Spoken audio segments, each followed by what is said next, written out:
بسم الله الرحمن الرحيم، وصلى الله وسلم على سيدنا محمد وآله وصحبه أجمعين، وبعد. يسعدني في هذه الكلمة الموجزة الحديث عن ملتقى عيون الأدب العربي، والذي تنظمه جمعية النجاح للتنمية الاجتماعية بمدينة العيون الساقية الحمراء، وذلك في أواخر ماي من كل عام. وقد بلغ هذا العام الدورة الثانية عشرة، والتي أقيمت عن بعد استثناء بسبب ظروف الجائحة. وقد راكم هذا الملتقى عددا من المنجزات، سواء من الناحية الكمية أو من الناحية النوعية. فعلى مستوى الكم كان دائما يطبع أعمال الندوة والتي تصدر في كتاب، وأحيانا في مجلدين، مما وفر مادة علمية أصبحت مرجعا للباحثين والدارسين. كذلك يتم اختيار موضوع في كل دورة، ويتم أيضا اختيار شخصية من الصحراء المغربية، شخصية مغربية، من أجل الاحتفاء بمنجزها والتعريف بها وأيضا تكريمها، وإلى جانب تكريم عدد من الرموز الأخرى التي قدمت الكثير للثقافة الإنسانية والثقافة المغربية، وخاصة في ما له صلة بالصحراء المغربية. كذلك أيضا تنظم جلسات علمية إلى جانب جلسات شعرية، مما يجمع بين الأدب ويعني بمختلف أجناسه وبمختلف مظاهره. ثم تنظم بعض الخرجات الميدانية وبعض الزيارات لبعض المآثر التاريخية وبعض الأماكن السياحية، وهي معالم الجهاد المغربي ضد المحتل وضد المستعمر. ف يعني يشاهد المشاركون بعض القلاع الحربية وبعض الزوايا وبعض يعني الأسوار، وبعض يعني الأشياء التذكارية التي تذكر بالمقاومة، مقاومة المحتل الغاشم، واستعادة ربوع صحرائنا المغربية. إلى جانب أيضا إطلاع الباحثين المشاركين على عدد من الخصوصيات الثقافية في الجنوب المغربي، مما يسمح، هذا الاطلاع يسمح بتصحيح الكثير من الأفكار والآراء والمواقف السابقة التي قد تكون عند بعض المثقفين، نظرا لما يسمعونه في الإعلام من بعض الأفكار، أو يقرؤونه في بعض الجرائد، أو أنهم يجهلونه لبعد هذه المنطقة عنهم ولعدم اهتمامهم بها. فتبقى مدينة العيون الساقية الحمراء مدينة يعني قد لا يهتم بها البعض، لكنها في السنوات الأخيرة وبفضل هذا النوع من الدبلوماسية استطاعت أن تصبح بوابة للثقافة الإفريقية وتصبح عاصمة للدبلوماسية، خاصة مع فتح العديد من القنصليات،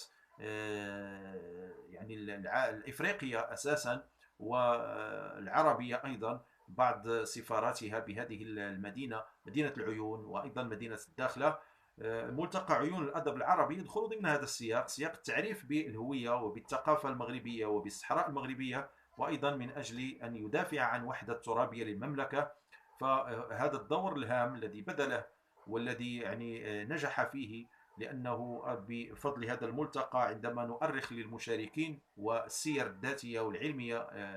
لهم، نجد يعني عدد كبير من المشاركين، يعني في العلماء والباحثين والأساتذة والدكاترة، وأيضا الشعراء، وأيضا حتى الصحفيين. فهناك تنظيم محكم يأخذ بعين الاعتبار كل الجوانب، وتكون هناك تغطية إعلامية، ويكون هناك حرص على إكرام والاهتمام والعناية بالمشاركين من حيث يعني حسن الاستقبال وكرم الضيافة. ولذلك ملتقى عيون الأدب العربي هو يقدم هذه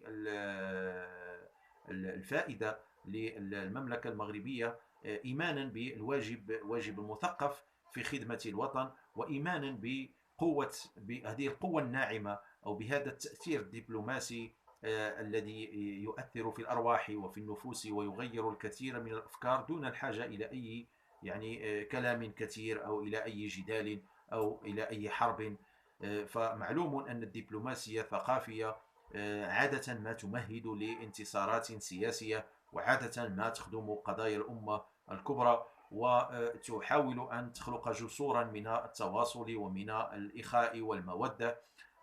إذا علمنا أن هذا الملتقى يشارك فيه أزيد من 40 مشاركا كل عام، ويمثلون مختلف ربوع العالم، وخاصة من إفريقيا ومن الوطن العربي، نجد دائما تحضر الجزائر وتحضر موريتانيا وتحضر تونس ويحضر يعني تحضر دول إفريقية عديدة، وأيضا حتى بعض الدول في المشرق العربي من السعودية والأردن. هؤلاء جميعا عندما يحضرون إلى مدينة العيون فإنهم لا يشاركون في ملتقى الأدب العربي فحسب، ولكنهم أيضا يشاركون في ملتقى للثقافات وللحوار وللتبادل وللتثاقف وللتعاون، تمهيدا لشراكات بين هذه الدول ولتحقيق وحدة عربية قوية مؤهلة لأن تكون كتلة اقتصادية فيما بعد تنافس الدول الكبرى. فالملتقى عيون الأدب العربي ليس ملتقى للأدب العربي فحسب، ولكنه أيضا ملتقى للثقافات ولترسيخ حوار الحوار. أيضا من خلال تكريم الرموز ومن خلال تكريم الشخصيات ومن خلال حلقات الشعر، وأيضا تلك حلقات النقاش التي تدور بين الباحثين المشاركين، هناك العديد من القضايا تطرح والعديد من الأفكار يتم تداولها وتصحيحها، مما يعطي صورة للصحراء المغربية حقيقية ومطابقة للواقع في أذهان هؤلاء المشاركين. ليس من رأى كمن سمع. مدينة العيون الساقية الحمراء بفضل هذه الملتقيات، وهذا الملتقى أساسا ملتقى عيون الأدب العربي، يعني استطاعت أن تصل إلى العالمية وإلى أن تتحول إلى بوابة للثقافة الإفريقية عبر هذه الفعاليات الثقافية التي تدوم 5 أيام، وتكون حافلة بالأنشطة وبالزيارات وبالنقاشات. ثم أيضا اختلاف المشاركين من خلال مرجعياتهم ومن خلال اهتماماتهم العلمية يسهم في إغناء النقاش والاطلاع على أعمال هذا الملتقى، يعني تؤكد العمق العلمي والأكاديمي لهذا الملتقى، خاصة وأن له لجنة علمية واستشارية تضم نخبة من أساتذة الجامعة في المغرب وفي دول عربية وإفريقيا أيضا. لذلك نستطيع اليوم وبعد وصول هذا الملتقى إلى الدورة 12